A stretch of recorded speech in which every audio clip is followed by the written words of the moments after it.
Hey, what's happening? Before we jump into the show, I wanted to see if you had any music on a hard drive. You have a band, you have a project, and you want to self-release your own music.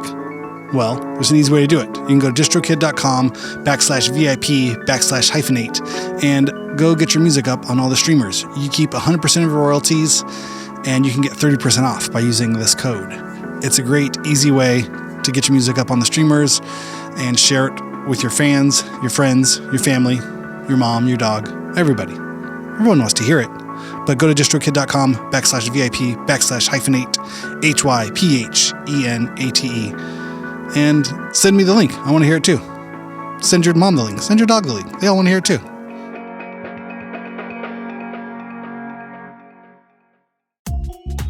Izotope is a proud sponsor of today's episode. Do you know about their new RX12? This is the way to make your audio flawless, all-in-one audio restoration. RX's 50-plus tool ecosystem is everything you need to rescue, refine, and enhance every project, blending surgical control with rapid results. Fully flexible, RX12 includes a standalone audio editing application and suite of software plugins to use in digital audio workstations. For decades, RX has pushed what's possible in audio editing and restoration, bringing out magic in every scene, song, and story. Powered by pioneering machine learning tech, it's the supporting star behind countless Oscar, Grammys, Emmys, and the winner of a Technical Academy Award. Go get this for yourself. Izotope RX12. It's out. IZOTPE.com. For 60 years, Heel Sound has provided innovative, professional, quality sound for stage, studio, broadcast, and podcast. Grammy-winning artists and sound engineers worldwide trust Heel microphones for their legendary sound. To find out more about the full line of Heel microphones and products, visit heelsound.com. That's HEILSOUND.com. I'm using a Heel PR40 microphone right now. We are doing a West Coast tour starting June 6th. We got June 6th at Zebulon, June 7th in San Francisco, part of this festival called California Kicks. June 10th at Barboza in Seattle with Caustic Resin and Thrones. June 11th, Polaris Hall, same bill, Caustic Resin, Lowercase, Thrones. So going to do that little West Coast tour. I'm reissuing our second and third record, which people have been, really, trying to motivate me to do over the years. And I've finally motivated. And so we'll have copies of reissues of those records for sale.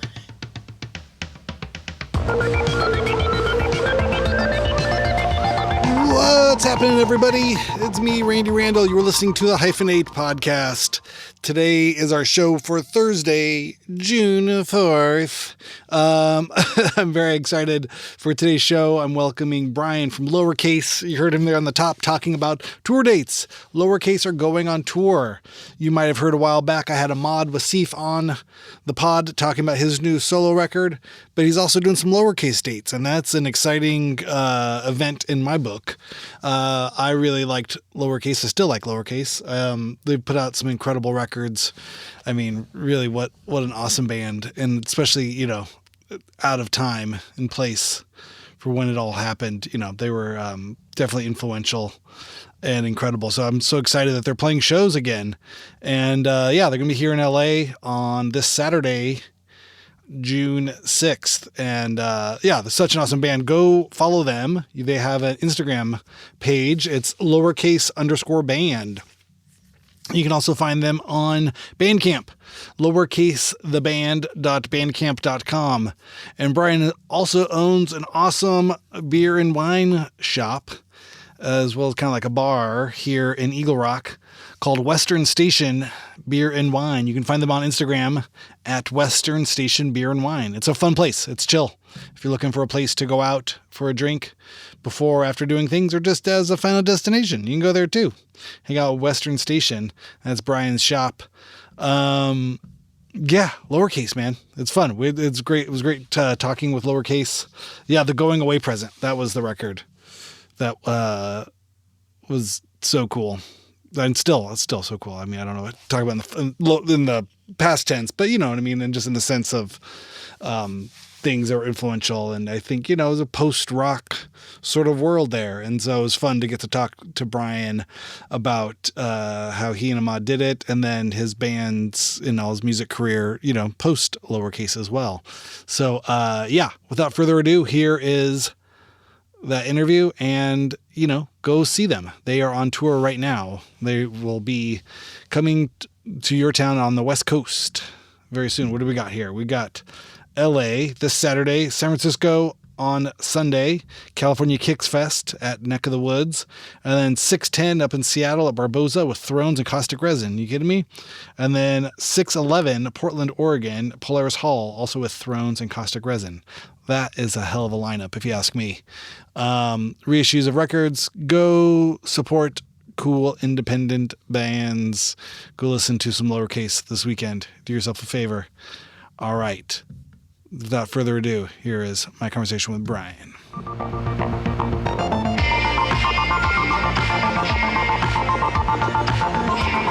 Awesome. Brian, thanks so much for coming on Hyphenate. How you doing, man?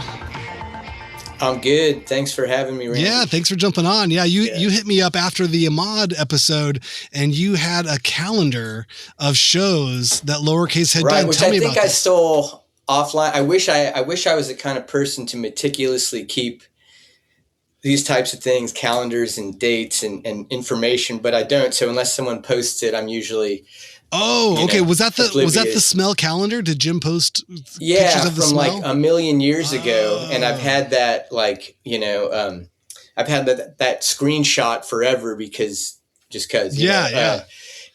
But yeah, I remember you guys were talking about, it was the second show ever at the Smell, I'm pretty sure. And the original Smell location was on Lancashire next to Eagle's Coffee Shop. Exactly. That's what stands out to me, because I think I went with my older friend Mike Featherston, who was playing drums in Chokebore at the time. Okay, cool. And James and John Kroll and Troy were definitely good pals. Okay, yeah, so that makes sense. So I think my brother's older friend Mike, he said, "Oh, well, we're gonna go see this band," but I feel like we might have just gone and gotten coffee, because I mainly remember the Eagles, and I think I've tried recalling this memory, because I must have been. What year was it? What was the year that said on there? I think it was 98. 98. Okay, so I would have been 17, and I mostly remember getting a cup of coffee there. 22. Okay, so I'm 5 years older than you. I'll be 50 on Tuesday. Oh my God! Happy birthday! That's exciting. Thank you. Okay. So you're 47 or 45? 45. Yeah. Just turned 45 this year. And so you were young. Yeah. So I was just a baby, but I was good at being a little brother, because I would just go, okay, we're going places. Let's go. At that point? I started playing guitar probably around, just hop in the car. 93. I was playing guitar, but badly. Did you have a band then? No, right. I had a 4-track. Did you have a band then? No, I didn't have a band. I had a 4-track machine, and I would record friends' bands. And I was trying to kind of do a solo-y type of thing, but I would have liked to have had a band, but it just wasn't. I think I don't know. It just wasn't coming together. I was jamming a lot. I would jam with friends and record cassettes and things. So cool. But okay, so you sent me that. So okay, so that was 97, and that was the second show of the Smell in the North Hollywood location. And we had already moved to San Francisco at that point. Okay. Ahmad and I had been living, we moved from basically, Ahmad might have moved from LA to San Francisco. I moved from Palm Desert to San Francisco because he was going to UCLA for a spell, just brief. Okay. So we were already coming down to LA on tour from San Francisco, and that show happened. Got it. Okay, cool. But years before. No. Well, yeah, years before, my brother played at the Eagle there, and I saw Low, and my brother had this band called Aberdeen, which existed and was popular to some degree or whatever. So that was shows happened over there. It was cool. Shows were happening at Eagles, and it was all ages, and I was definitely young when I first had gone to shows over there. That's so cool. Yeah. And this is all sort of in the shadow or simultaneous or parallel to the Jabberjaw sort of, for sure. Episode. Yeah. I mean, I can remember standing outside of that place, with Gary or with Jesse. We were going to see probably Chokebore because, I was hanging out with them a lot. By the time I was probably 16 or 17, I was going to Jabberjaw a lot, and those guys were really receptive to my presence. It's always like when you're super young, people are like, what is fucking going on here? Come with us, Exactly. So me and Gary and Jesse and like Dave Stone, who I'm sure we were hanging out a lot and going to tons of shows, and it was just like getting Gary's Ford Galaxy and drive all around. Everybody was good. Well, all four of us were good friends with James and John from Chokebore, so we spent a lot of time like going to Chokebore shows and hanging out with them. That's amazing. So, what a small world. Yeah, I can recall staying some nights like at their apartment when like one of them was out of town or something. It was fucking disgusting. This sink was like, oh my God, I can't even brush my teeth in this sink. This is so brutal. Those were the times, right? To be in your 20s paying a couple $100 for a disgusting apartment. Yeah, for sure. So you grew up out in the desert with Ahmad. Is that where you're from? Yeah, exactly. So born in Palm Springs and kind of grew up all over the desert. Yeah. And Ahmad too. And we met, pretty early on, but we didn't become friends until like high school. But I was seeing his old band called Zao, which he was telling you about, which is pretty hilarious. And my brother's band was called Aberdeen. Well, at that point he had a band called Black Star Carnival, and Palm Desert, dead of summer. My brother still got like black tight jeans and teased up hair, kind of looking like William Reed or something. And his bandmates basically looked the same, hardcore goths. And then everybody else looked very different. So, Imad's band Zao had like a fuck you song to my brother's band. It had nothing to do with Ahmad. It was just like that singer, Scene Politics. Exactly. So, well, this was also the era of like Christian Death, coming out of Pomona and this sort of thing, sort of. Yeah, that was big. That was really big stuff for, me and some of my friends, before I met Ahmad. Like we were really into like, Skinny Puppy and Susie, just a lot of goth stuff. And we were going to shows in Southern California. My dad started driving us up to LA really early. Took us to the Susie and the Banshees Peekaboo tour. What? No way. Where was that? 1987 or 8, and Holy shit. The Universal Amphitheater. Oh, epic. I'm like 12 years old. He's driving me and my brother and our friend up, dropping us off and going, all right, see you when the show's over. Oh man. What did he do during the show? He loved Spaghetti Factory. He'd be like, we're going to go to Spaghetti Factory. You'd be like, for like 3 hours. Like, sure. Oh, that's amazing. They'd probably get a motel room and have sex with some woman or something. Well, that's even, it's more entertaining. But so Susie the Banshees of 87, that's incredible. How Yeah. Oh, that was a great show. Yeah, it was amazing.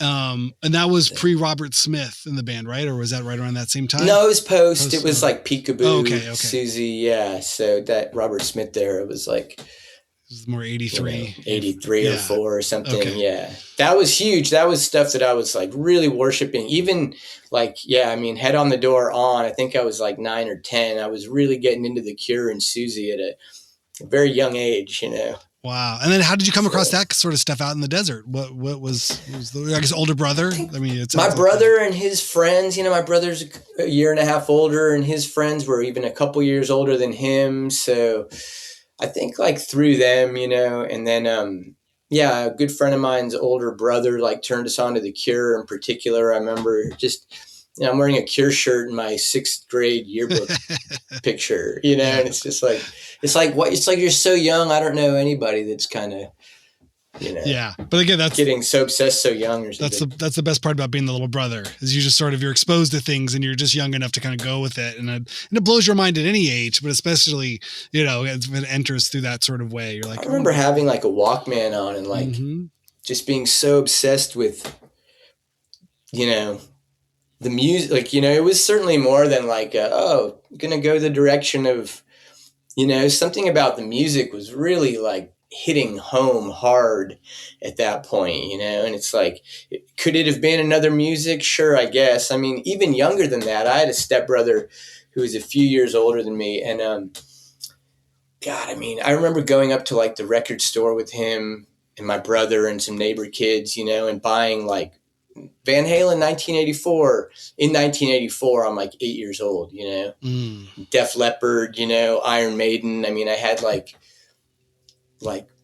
Iron Maiden, like Purgatory poster on my wall, like super young. It was giving me nightmares too. I remember my mom was like, you can't have this if you're going to be having nightmares, That's so funny. Because Eddie was so fucking gnarly, right? Eddie was like the coolest, scariest. It's so funny. Yeah, my 12-year-old son just bought his first Iron Maiden t-shirt. And I don't even know if he really knew the band, but I think the shirt sort of, does a lot of that The Eddie graphic really reels you in, It does a lot of heavy lifting for that band. Because you put it on and this guy's got he's singing in a soprano falsetto and these odd. It's not necessarily scary music. Strange juxtaposition, Singing about running for the hills, about the British invading America. Interesting shit, right? Pretty interesting.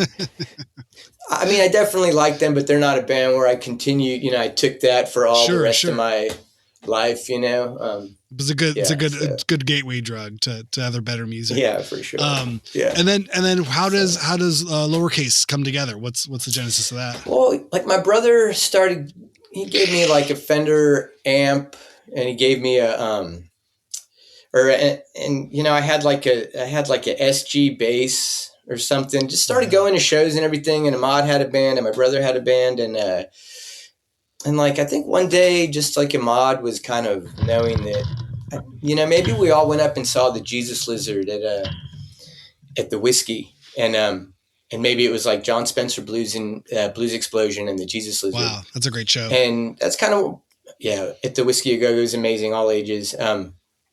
And I think Ahmad came to that one, and he kind of started seeing like a bigger or like a different music universe at that point. And he was just like, let's jam. And I was like, I don't really play an instrument, but so I went over and I brought a bass, and we messed around like in his parents' living room or in his bedroom or something, like, as I remember. And it was really like obvious, like, man, you should get a drum set, So he had a friend, probably even his bandmate of this other band. And we kind of, got some pieces of a drum set, and put it together. And Ahmad showed me a beat. And so, and then 6 weeks later we had 4 songs, and we were like recording them on 4-track, and like neither one of us really had any experience. But, I mean, I had like riffs on the bass and, I didn't play, I couldn't tell you like a G or a C, but I just had like one, like kind of open A, like Peter Hook style, and we just kind of started like inventing music that we thought sounded cool, just drums and guitar. And I think we thought we'd get a bass player, but, then we started seeing bands like Godhead Silo or any other 2-piece bands, and we started thinking to ourselves like, well, we don't really need to, that's kind of a good decision in this, if we in this universe over here. So we just started playing together, and things happened really quick. And like next thing we knew, we had like some songs. Let's record them, and gave them to our friend Ron Doolin, who had a band called Beekeeper and a label called Karate, and he really liked it, and Gary really liked it, and gave us a show with Brainiac, and just like the slightest pushing in that direction, people were really supportive really quickly. Like, oh my God, you just started playing drums. Like, oh my God, you guys like have to, so we just went with it. We just kept doing it, and we kept practicing, like just playing all the time. We'd bring that drum set, and it was set up in my bedroom for a while, in my dad's house. Me and my brother and my dad lived together, and we'd play before he'd come home from work. And then like Ahmad's dad always had access to these like spaces that we could set up for a week at, and we'd go there like every day after school, and just play music and just invent, and all the while going to shows, coming up to LA to go to shows. And then started becoming friends with all these bands like, Unwound and the Melvins, and they're kind of like taking us in because we're young and, it's interesting, and booked a few shows in the desert. There was a little club out there called Rhythm and Brews that would let us do shows out there. So and like I'd book an Unwound Crane show, and Lowercase played our first or second, it was like our first or second show. And, just kept getting bit by the bug and kept having a reason to keep, moving in a direction. And certainly, it just kind of blossomed. It was amazing. Yeah. That's so cool. I mean, and yet nothing was going on. Sorry. Yeah. Well, what a time to be in a band. I mean, I'm sure there's a lot of listeners who are like, what? Playing with Unwound and the Melvins? You're just hanging out at Jabberjaw? I mean, this is, it's shocking how, fast forward 30 years and everything becomes legendary. But at the time, you're just sort of like, I don't know, just doing the best you can, showing up where you can go, Yeah, I mean, I think any time that you're if you're young and next to a live music universe, it's like, right? You're not going anywhere. You're going to try and get a little better look at that thing. Sure. Yeah. Well, especially, everything that was kind of happening at that time and being close enough to LA. I think that's what's always so funny when you talk to people about being from Southern California or living in LA or in the suburbs. It's hard to put a finer point on it, but it really is so big and so spread out with so many people that anything you can think of, you can either find or you could start. It's sort of this endless possibilities of things, It's incredible. Yeah. And just the amount of all ages shows that we had access to, from like the Huntington Beach Library to shows at like Claremont colleges, Pomona, that area, Santa Ana, Jabberjaw. I mean, there was just like, you could just go to so many shows, and they weren't more than 2 hours away from the from the house ever, so you could almost get back and get to school the next morning on time. Well, it's so funny too. I mean, now having toured a little bit and you go back east and you're like, oh, just driving from the desert to LA is like driving through two different countries, or two different states, it's you're really, but for us growing up out here, it's like, it's only 2 hours away. You kidding me? That's great. Let's go. You could do anything. Anything under 2 hours was about normal for just either work or going to a show, doing anything. If it was under 2 hours, especially gas, pretty easy access. Gas was cheap. Gas was under $1 a gallon, and everyone had shitty cars. Exactly. So just go. Definitely a lot of breakdowns on the freeways. Definitely a lot of sacrificed $1,500 cars for the for the troubles. Yeah, like, oh, what happened to that car? Oh, it blew up on the freeway. Yeah, you had to find a call box or payphone. Oh my God. But so then we moved to San Francisco. Like, what prompted that? Pretty soon on, I think. Ahmad's girlfriend at the time, who was a really close friend of mine from the desert. She went to USF. Okay.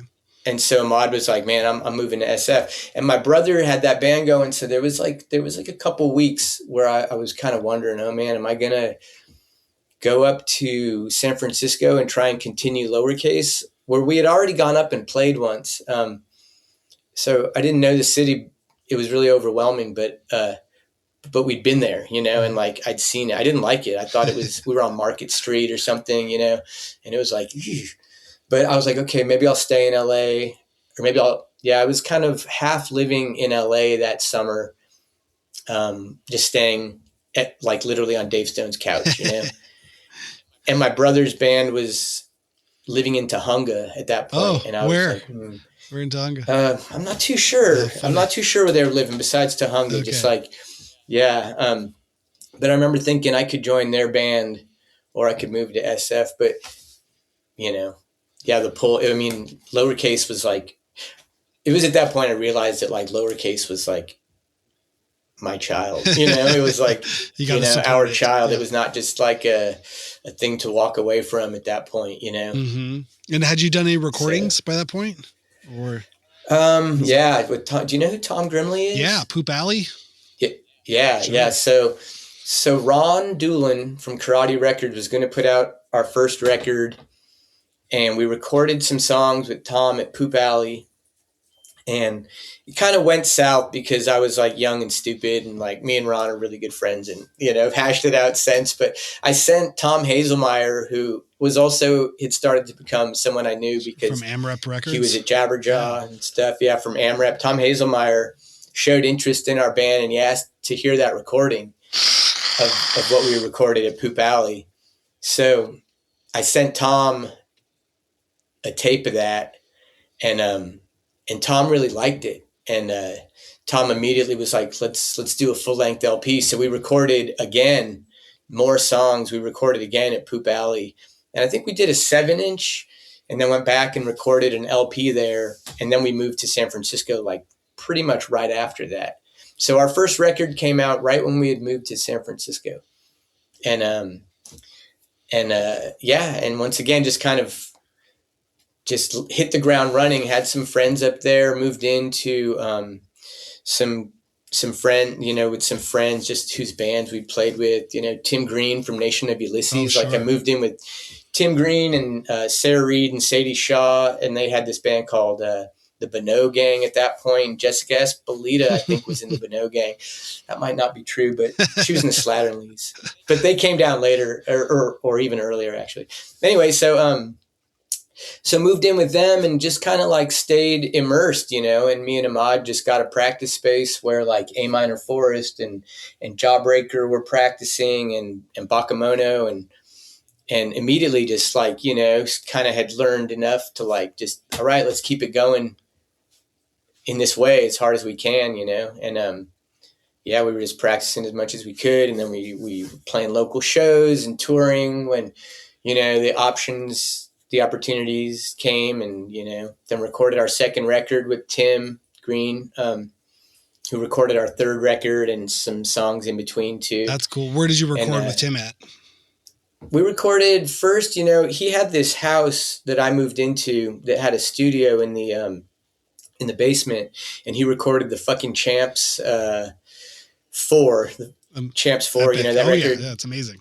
Yeah, Epic, exactly. He recorded that there. So I think we might have started it there, and we lost that house. We all had to move out, and then Tim set up his stuff in the Champs recording or practice space. So we recorded our second record in the Champs practice space, and that was Kill the Lights, and that was also on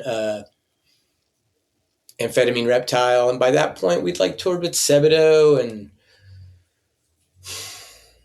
a couple other bands that escape me at the moment, but it seems like life's really going good. You're kind of on the win there. You're putting second record out on AmRep, playing shows. I mean, it's a lot. We were stoked. We were super stoked. Support there. A lot of support, a lot of energy and excitement. And, and we just kind of stayed at it. Got a bass player for our second record. I mean, that was one thing. We moved to San Francisco, started to feel like the limitations of being a two-piece, and added our friend Justin Halterline, added him to play bass on our second record. And Justin and Ahmad, they were in Ahmad's original band called Zao way back in the desert. Okay. So Justin and Ahmad and I had a long relationship before he joined our band. We made a record we thought was really good, Kill the Lights, and we enjoyed, it and put it out. And then like just kind of had falling out over time and changed bass players. And then we made the Going Away Present, which was our third and last record. And then, just kind of, it's like the opposite of what was going on. We were just kind of feeling like there wasn't a lot of energy. There wasn't a lot of support, it was, even though there was like enough, Vern Rumsey put our third record out, AmRep had they didn't want to. Our second record, they didn't really enjoy. I mean, I'm still friends with Tom and everything, but it was like it seemed like the label process, itself was sort of going through its own sort of troubles. I would imagine. Yeah, I think so. I think there was a little identity crisis there, yeah. So I don't know. We just felt like we were kind of grinding too much, and maybe like the fun had stopped, and now we're like 3 records into it and toured a good amount. I think we had a good taste of what we thought it was like, and we also had, shorter tempers and, and this higher anxiety. And this is the end of the 90s now, starting into the 2000s. Very first Lowercase show was probably it was probably like February of 2000 or something. Wow. So we didn't even make it barely made it. Gotcha. And this is about to see the explosion of the White Stripes, the Strokes. Yeah. So, sure. There was a whole other kind of garage explosion waiting to happen, where the sort of the styles, genres of everything was sort of what you were doing. It was, in terms of the I felt like we were evolving, which was cool. Like the Lowercase songs that never got recorded, I thought showed evolution, and we're going in a direction that still was enjoyable, but it just got too stressful. But right after Lowercase broke up, I joined Trackstar really shortly thereafter. Have you heard of that band? And it sounds so familiar, but I'm not placing it. San Francisco band that Lowercase was playing shows with. They were really good friends when I moved there. I'd met them coming down here and playing shows. So I moved there and just kind of caught up with those guys, started playing shows with them here and there. And Ahmad kind of abruptly moved to LA, right around then, joined the Folk Implosion and started doing Alaska. So if there was a moment for Lowercase to continue, Trackstar kind of hit the ground running. They already had a record on Sub Pop, or a Sub Pop offshoot. They were working on their second LP. And so I just immediately joined that, and we started working on the record. Ahmad moved, we started touring with different bands the Shins, True Love Always, kind of more jangly pop type bands, indie pop type bands. Wyatt from Trackstar is also in the band Eiler's Set. Okay, yeah. So he's a guitar player of the band Eiler's Set. And so that was a different universe. And meeting all those people in San Francisco, they all, immediately I became real friendly with them. And so Lowercase split up. I joined Trackstar, and we just immediately started working towards what the missions we were on. And super fun, super duper fun. And, I was working, I got a job at this place called Rainbow Grocery. Oh, yeah. Have you ever heard of that place? It's right by the freeway entrance right there. Exactly. Yeah. That's so funny, yeah. Worker-owned co-op, such a cool spot. So that place allowed me to tour really as much as I needed, and paid me more than I ever, I think I got 1075 or something, started working there for over $10 an hour. Wild back then. I was all pumped. Yeah, fuck yeah, it's good money. And so I just kind of continued doing Trackstar for a lot of years, and working at Rainbow, and doing some other bands here or there. But so 14 years in San Francisco after moving to LA. And that's where I played, because you were in No Age, obviously. Sure. Yeah. We started. Do you remember playing with Nods? It sounds so familiar. Yeah. Where was this show? Was this the bottom of the hill or something, or what? No, it was in LA. We toured a couple times too. I did a few at least a West Coast tour and a US tour with them. Okay. And there was something going on Melrose, where the Ukrainian Hall, which used to be Macondo, Yeah. There was an event that was happening directly across the street from there, and I think No Age and Nods played at it. Okay, yeah, there was the Vivian Girls and Darker My Love. Oh, yes, this was a benefit show. The FYF presents. Dunes maybe played that show. Best Coast, I think. I think maybe this was a Bethany. Best Coast, Bethany I think, played that show, Yeah, I remember this. Yeah. That's right. That's so funny. And that was I think a bunch of bands on a bill. I think it was a benefit to help somebody, or a cat, or a person, or somebody. Right. Somebody had something going on. Yeah, that's right. I do remember that. Yeah. Okay. And Nods were a San Francisco band. San Francisco band that I joined in 2007, and that was an interesting time, I guess, because I was in Lowercase. Me and Ahmad are brothers, best friends. That breaks up. I joined Trackstar, which same thing. Those guys are family, join a band with your brothers. And then after that was kind of bandless. Didn't, and you play drums. I'm still playing music. What's this supposed to look like going forward? I want to be a musician. I want to keep playing music, you know, like, Yeah. I don't know what it looks like to some degree or something. But so I joined and toured with some bands like for a while, just trying to figure out what's next for like a guy who like fancies himself like a drummer in bands or something, you know?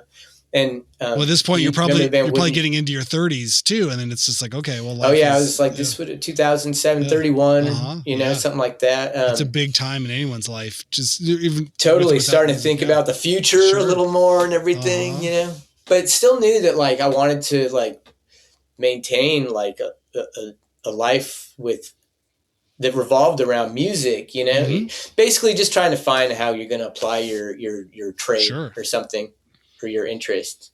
So, but yeah, I got lucky, got to play with Nods for a good while, and we made a cool record, and those guys were great, super sweet guys, a lot of fun to hang with, you know, played a lot of cool shows like with them, with cool other bands. Well, in San Francisco had its own cool kind of thing happening there, those early aughts. I mean, you know, killer fucking time. John Dwyer's going off with every project he's got every other week. Absolutely. New thing, and then Ty Segall moves up there. So much energy. A lot of cool stuff happening there. The Fresh and Onlys, who you know, the definitely Shade and Tim, you know, I mean, I mean, Bianca played drums in a thing I did, you know, so it was so great. It was really a great time. Moving to San Francisco was so fucking great. The music scene there was so great, pure, super arty, super driven, but in a very different way. Coming back to LA was really interesting to kind of see the juxtaposition of scenes and ideals and focuses and stuff, you know.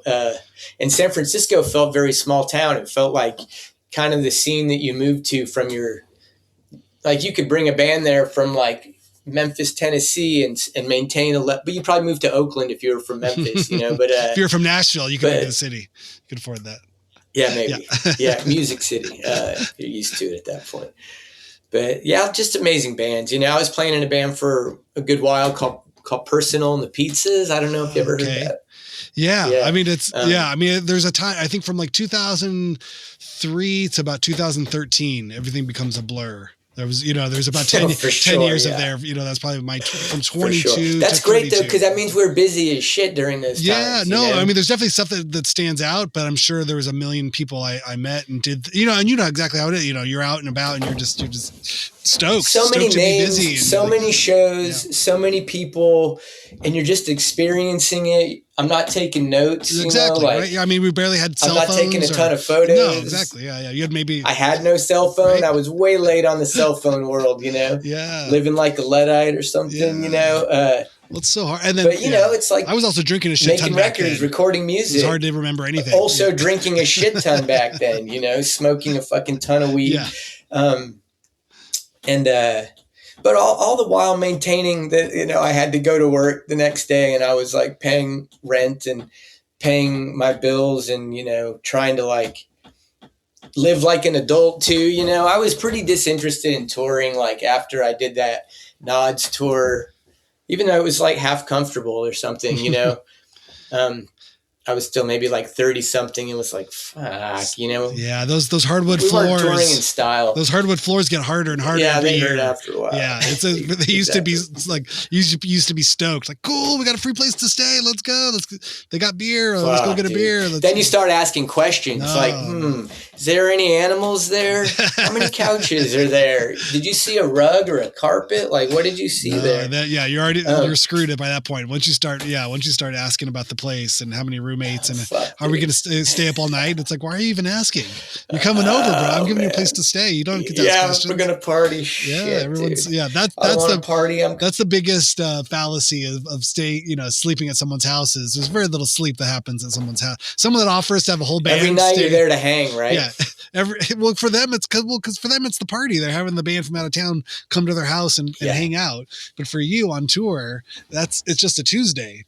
It's a Tuesday in Fargo. I remember you can't, you need to drive 8 hours. This reminds me so specifically of one story where I'm playing drums in Trackstar, and we're touring, and we we're going from somewhere to Salt Lake City. We're playing at Kilby Court, all ages venue. And we're the only people over 21 who go back to this house. If you can hear my dogs, I'm sorry. Yeah. We hear the dogs loud and clear. Yeah. They're part of the story too now. I do too. Again, there's nothing I can do about it. They're old as hell and they'll do what they please. But so we go play this show, this all ages show. These kids go, "You want to stay at our house?" We go, "Okay." Shit. I'm really hungover from the night before. I was like really catatonic. And we get back to these kids' house and they want to party. I'm just like, okay, we're the only people there who are 21. Oh my God. I go find this beanbag in a dark den and I go to sleep and everyone's partying. I don't get any sleep. And then I wake up to a flashlight in the boot kicking me, you know, and it's a cop at about 4 a.m. And he's like, "Get up, get outside." I go outside and my bandmates are out there with like the rest of the kids that were still at the party, at the after party, whatever. The cops have everybody like separated. There's parents picking some of the kids up, yelling. I get lippy because I'm like, "You woke me up." They're writing us tickets for contributing to the delinquency of minors. I wasn't. I was the guy who was asleep. I was asleep. The cop does not like me talking shit. I end up cuffed in a cop car in the back seat. Anyway, it's like I just wanted to sleep so bad. It's Motel 6s from there on out. The $30 a night or whatever, whatever they were back then was worth it. Yeah. I just wanted to sleep. Oh, that's so funny. Oh my God. Yeah. No, we've stayed at so many people's houses, for Hey, does years. No Age play still? So we're going to do some shows next year, I think is the idea. We put a record out in 2022 for Drag City. It was our third for Drag City, and we toured and did all that stuff. But I think it was a good tour. We had a lot of fun playing, but I think the world wasn't really opened up post pandemic, and I think we were just a little. Oh shit! Dean and I are both dads, and we got kids under 10 years old, and so it was just like, oh, we're gone for a long time, and it's hard on our spouses, on our wives, and on the kids and stuff. So we're just like, okay, let's just come home from this tour and focus on being dads for a few years. So that's kind of what we've been doing for the last 4 years. It's just, being home. And then, but the idea is to do more stuff going forward. We never stop talking. My youngest son and Dean's son play Minecraft together all the time, which is really funny. Cool. So, yeah, that's great. Yeah. So we're still playing. Ahmad's kid was playing D&D not that long ago. Ahmad's kid was like 9 or 10 playing D&D with like 30-year-olds at this comic shop. That sounds about right. Anyway, yeah, that's awesome. So the tour. So in San Francisco, what's it like in San Francisco around this time too? I mean, you're kind of witnessing, the .com sort of like rise of technocrats and the whole transition. I'm sure it's gotten a lot worse. Kind of living like a cockroach a little bit though. You know what I mean? You're like, everyone's keeping their rooms in their houses, like I had a studio for like $800. It seemed so expensive when I got it, but quickly like evened out, and I had this studio for a really long time. You're just kind of existing below it. You know what I mean? Like you're still eating burritos and running around town, and you can see the signs of the times that you don't dig, but you're just not engaging in that world. Sure. So it's like you keep your world pretty like, small. Wasn't trying to become part of some bigger thing I was seeing. Like, I was like, I'd found the groove, and my friends had found the groove, and we were going that way. It was possible to exist. It's possible to exist next to it. You weren't getting your every apartment you got didn't get bought out from underneath you and turned into. No, I mean it was happening to people, but like somehow you're just lucky enough to that it's not no one sold a condo I lived in for or whatever an apartment or anything like that. Yeah, I never had. Anyway, a lot of displacement over the years, but that's what it's all about, Yeah. You got to keep moving sometimes. Yeah, that's what happens. I mean, here in LA through that 2000. Until you're 50, then you just chill the fuck out for the rest of your life, right? I don't know.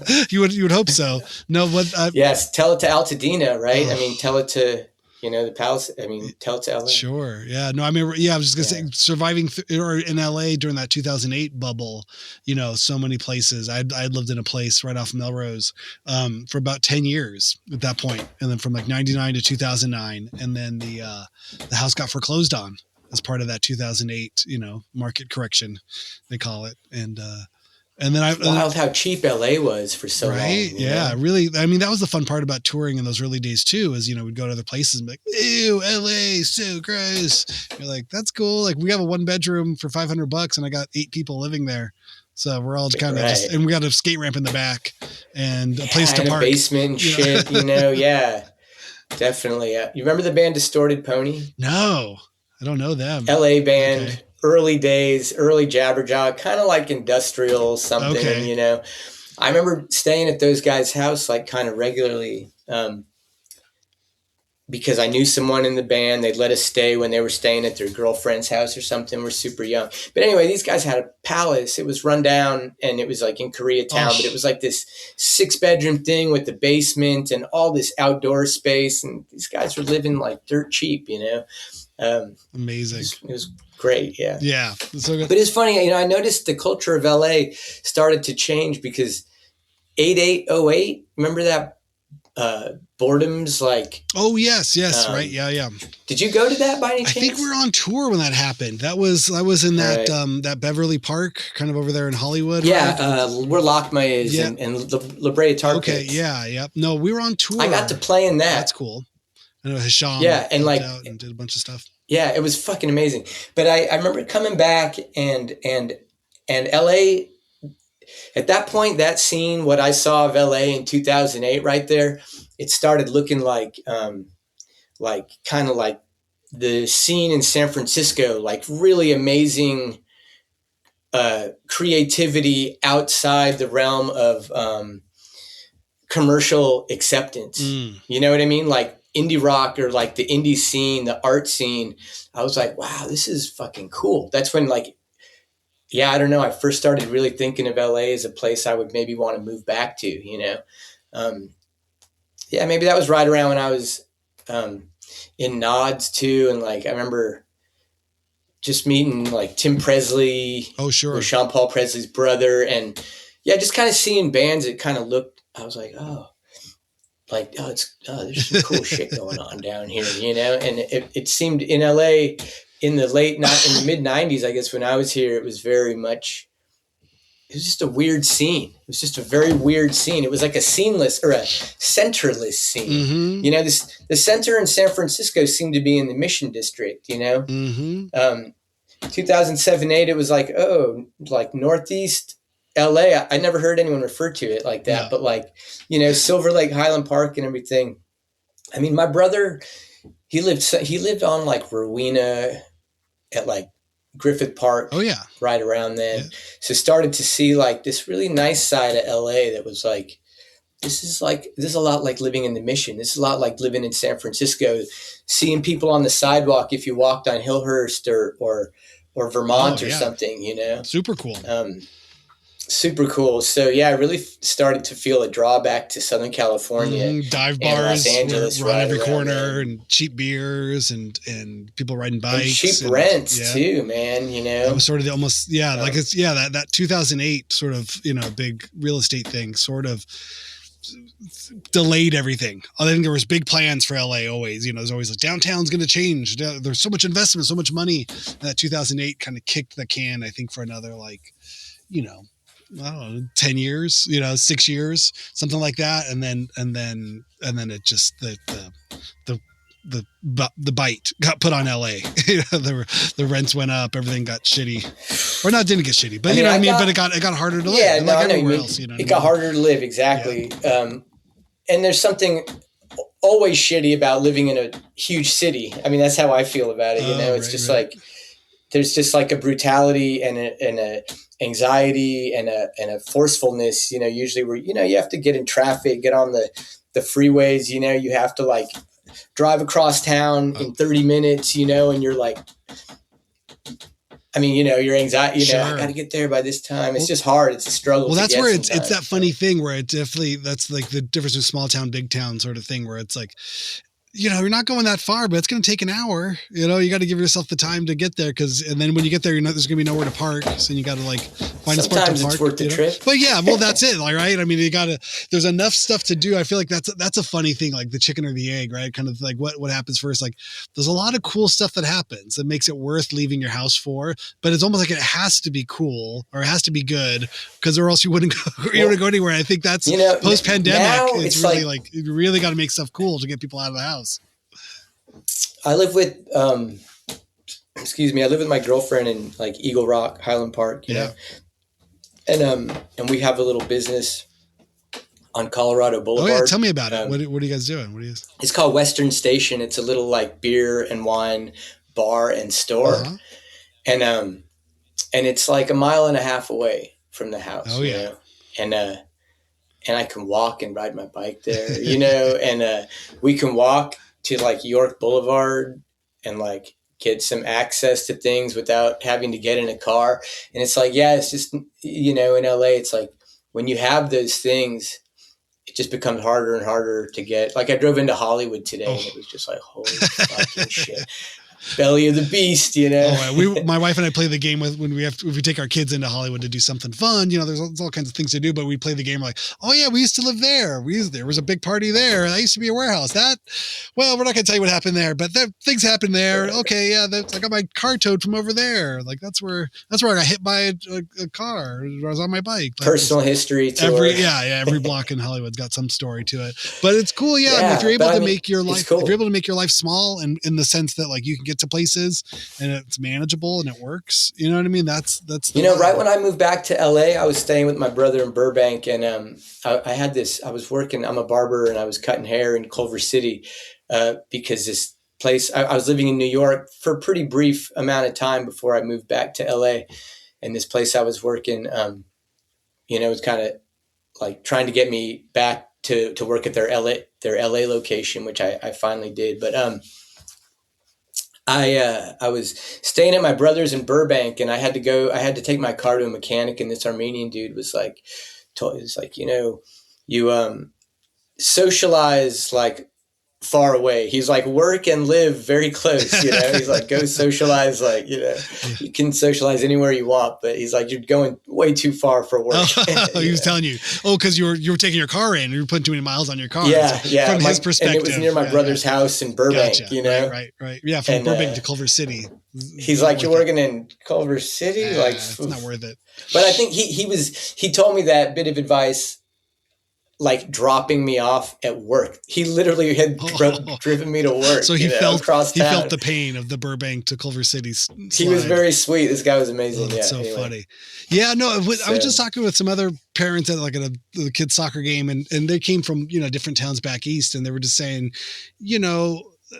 living in a place like LA or a bigger city, you have options where you may not have options in smaller places. And I think that's the thing that I forget about. I think kind of just growing up here, it's like just the optionality of like, well, if you don't like one thing, there's 14 other things to try, whether it's a restaurant, a school, a movie theater, anything, a mechanic, a bar, a haircut, anything you're looking for. Dude, you have exactly so many options. Possibilities. So there's going to be a good chance you find something eventually. But we go out to the desert a lot, and it's just like, yeah, it's nice to be out there in a small town in a small way and everything. But like after a while, like the allure of the options in the city is pretty enticing. Of course. Yeah. Well, that's the thing that gets me too, is even going back to, the small town where I grew up. It's like in my head. Where is that? So I grew up in a small town called Walnut, which is right by Pomona and Diamond Bar in West Covina, 57 cool. and 60. Totally. But because you think, at least, when we were first having our kids and we were younger and the kids were still babies, and like, oh, I want to raise, and you think like, oh, how do I want to raise my kids? Well, I want to raise them the way I was raised, right? Fix the few small things that I didn't like, but basically do the same thing, repeat the pattern. I get it. But, or at least that's the instinct of it. But then I remember thinking like, or just feeling like, we live in too big of a city. What if what if we downsized to a smaller suburb? And then I even like drove through that area and I realized like, oh, like that small town in the 80s doesn't exist. That small town now exists in 2026 or 2020, whatever, when just like us, right. You know what I mean? Like, everything's moved forward in time. And those that small town has its own challenges or its own shifting, demographics or crime or just businesses. Dude, everywhere is feeling the squeeze. Everywhere is different. Right. Exactly. So in my head, it's like I'm idealizing some town that 30 years ago, and you're just not going to find exactly, it anywhere. Yeah. And that's not what, that's why you can't do it. Yeah. Like living in LA, it really offers a lot of like, just kind of like mellow living on like a street with, sure. It's like, so like if you walk out my front door, it feels so suburban. Yeah. But it's LA sure. 90042. If you make a left or right turn, there's 4 lanes on either side, in about, but there's also probably 16 different recording studios within a 5-minute walk of where you're at. If you wanted to make a record, sure. or if you wanted to grab a coffee, there's 17 different coffee places you could wait anywhere from half of them are like 2 the minutes. art space you played at exactly. in 2003 or something like that. Well, I remember when this was, Well, that's the trip. And I think that's what's happening to me is, even like going through my old, town, it's like I'm looking at something and I'm going, you know what? I'm just I'm driving, off the freeway and I'm going, oh yeah, this used to be this used to be that. And here I see it's now a apartment building, or it's a condo, or it's, it's a big shopping center. And in my head, I'm just like, that doesn't exist. I know this is real. I know I'm witnessing it with my eyes, but I have 20 years of lived experience where that was a field. That's the field where I jumped my bike. That's the field where, I skinned my knee. So I can pass by it in like 5 seconds. Getting back together, doesn't exist. 30 years later, like Lowercase mm-hmm. playing again and having those kind of feelings, like, and connecting today, like, going back, it's so fucking weird. Does it feel like you were 30 years ago? I mean, playing with Ahmad and, playing these reunion shows, what does that feel like? It feels really good. And it's just out of body. Mm. Yeah. It's very out of body. But it feels really good because you're playing music and you're connecting on what you think is beautiful music, or something, it's like you're connecting, you're making music. So it feels, you're right back there, so tight. All of a sudden you're just like fucking, the dream is alive, That's amazing. And how has it been received? I imagine there's a lot of younger fans who've been listening to the records. It's been super fun. It's just been like energy, people being interested and people having energy for the band. People are, and it's international. People are reaching out from fucking Iran, Eastern Europe. Like people are constantly reaching out and telling you how much you've meant, over these years. And I don't feel that far removed from it. My life isn't super different looking, it's like, it's the same me, but this, that, or the other. Sure. I don't know, but no, it's been really cool. I feel like it's like, it's just a little thing. It's like, I don't know, it's a little wave to kind of ride, see what's happening right now. That's cool. Do you guys have more shows? So we are doing a West Coast tour starting June 6th. We got June 6th at Zebulon, June 7th in San Francisco, part of this festival called California Kicks. June 10th at Barboza in Seattle with Caustic Resin and Thrones. June 11th with Thrones. That's great. Polaris Hall, same bill, Caustic Resin, Lowercase, Thrones. So going to do that little West Coast tour. I'm reissuing our 2nd and 3rd record, which people have been, really, trying to motivate me to do over the years. And I finally motivated. And so we'll have like, copies of reissues of those records for sale. And you're just putting it out yourself? That's all we have booked. Yeah, just going to put it out myself. Yeah. But that's all we have booked. That's all that's on the table. And like, that's kind of like, feels good, Mm-hmm. It feels good to not look past that and see other things, Sure. I just want to be able to keep like having space to regroup and take stock, when things are done. Yeah. So, That's awesome, man. So, cool. Well, yeah. Well, where can people find out more about Lowercase, about Western Station, or everything? What's the best way for people to? Man, that's a legitimate question. Well, Instagram is a news source for all. Sorry, I don't want to shill for a company. No. But we all live on their dime. On the gram, there's a Western Station page and the Lowercase page on the gram. There's like a Lowercase Bandcamp. I don't know. I just kind of let other people try and, I'll keep these centers of communication open for people, and they can kind of come to it as they please. Cool. All right. Well, I'll put some links in the show notes if anybody wants to buy the reissue of the record. Come see you play, get tickets. And Instagram straight up. Once again, I hate fucking shilling for these companies, but that's the page. That's our community. Well, that's the water cooler. We all crowd around. Awesome, man. It's true. Yeah. It's true. Well, thanks so much for coming on. I appreciate it. Yeah. Thanks, Randy. Yes. How about that, Brian? Thank you so much for coming on. Everybody go see Lowercase this week on the West Coast. They're in LA Saturday, San Francisco Sunday, Seattle on the 10th, and Portland on the 11th. And you can also go buy the records. They're being reissued. You can go to Bandcamp, lowercasetheband.bandcamp.com. Follow them on the Instagram, lowercase_band, and Western Station Beer and Wine. Brian, you rule. Thank you so much for coming on and telling great stories. I mean, what a kick in the head. Time goes by so fast. It's awesome to get to hear all the great stories, and it's so funny. All the lives we've all lived, right? Man, it goes by fast. All right. Thanks, Brian. I appreciate it. Everybody have a good weekend. Be safe out there. Enjoy summer.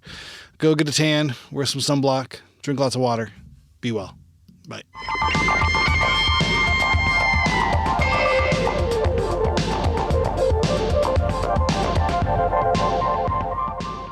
It was at that point I realized that Lowercase was my child.